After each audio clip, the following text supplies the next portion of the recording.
उत्सव कथाओं चैनल में आपका खूब खूब स्वागत है।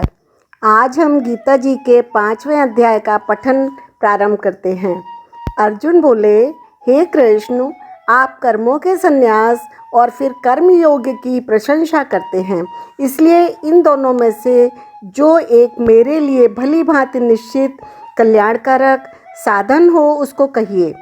भगवान बोले, कर्म संन्यास और कर्मयोग ये दोनों ही परम कल्याण के करने वाले हैं, परंतु उन दोनों में भी कर्म संन्यास से कर्मयोग साधन में सुगम होने से श्रेष्ठ है। हे अर्जुन, जो पुरुष न किसी से द्वेष करता है न किसी की आकांक्षा करता है, वह कर्मयोगी सदा सन्यासी ही समझने योग्य है, क्योंकि राग द्वेष आदि द्वंद्वों से रहित पुरुष सुखपूर्वक संसार बंधन से मुक्त हो जाता है। उपर्युक्त संन्यास और कर्मयोग को मूर्ख लोग पृथक पृथक फल देने वाला कहते हैं, न कि पंडित जन, क्योंकि दोनों में से एक में भी सम्यक प्रकार से स्थित पुरुष दोनों के फल स्वरूप परमात्मा को प्राप्त होता है। ज्ञान योगियों द्वारा जो परम धाम प्राप्त किया जाता है, कर्मयोगियों द्वारा भी वही प्राप्त किया जाता है। इसलिए जो पुरुष ज्ञान योग और कर्मयोग को फल रूप में एक देखता है, वही यथार्थ देखता है। परंतु हे अर्जुन, कर्मयोग के बिना संन्यास अर्थात मन, इंद्रिय और शरीर द्वारा होने वाले संपूर्ण कर्मों में कर्तापन का त्याग प्राप्त होना कठिन है, और भगवत स्वरूप को मनन करने वाला कर्मयोगी पर ब्रह्म परमात्मा को शीघ्र ही प्राप्त हो जाता है। जिसका मन अपने वश में है, जो जितेंद्रिय एवं विशुद्ध अंतःकरण वाला है, और संपूर्ण प्राणियों का आत्मरूप परमात्मा ही जिसका आत्मा है, ऐसा कर्मयोगी कर्म करता हुआ भी लिप्त नहीं होता है। तत्व को जानने वाला सांख्य योगी तो देखता हुआ, सुनता हुआ, स्पर्श करता हुआ, सूंघता हुआ, भोजन करता हुआ, गमन करता हुआ, सोता हुआ, श्वास लेता हुआ, बोलता हुआ, त्यागता हुआ, ग्रहण करता हुआ तथा आँखों को खोलता और मूंदता हुआ भी सब इंद्रियां अपने अपने अर्थों में बरत रही हैं। इस प्रकार समझकर निसंदेह ऐसा माने कि मैं कुछ भी नहीं करता हूँ। जो पुरुष सब कर्मों को परमात्मा में अर्पण करके और आसक्ति को त्याग कर कर्म करता है, वह पुरुष जल से कमल के पत्ते की भांति पाप से लिप्त नहीं होता।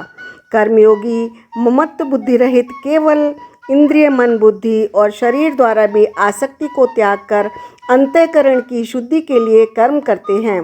कर्मयोगी कर्मों के फल का त्याग करके भगवत स्वरूप शांति को प्राप्त होता है, और सकाम पुरुष कामना की प्रेरणा से फल में आसक्त होकर बनता है। अंतःकरण जिसके वश में है, ऐसा सांख्य योग का आचरण करने वाला पुरुष न करता हुआ न करवाता हुआ नव द्वारों द्वारा शरीर रूप घर में सब कर्मों को मन से त्याग कर आनंद पूर्वक सच्चिदानंद घन परमात्मा के स्वरूप में स्थित रहता है। परमेश्वर मनुष्यों के न तो कर्तापन की, न कर्मों की और न कर्मफल के संयोग की ही रचना करते हैं, परंतु स्वभाव से ही बरत रहा है। सर्वव्यापी परमेश्वर भी न किसी के पाप को और न किसी के शुभ कर्मों को ग्रहण करता है, किंतु अज्ञान के द्वारा ज्ञान ढका हुआ है, उसी से सब अज्ञानी पुरुष मोहित हो रहे हैं।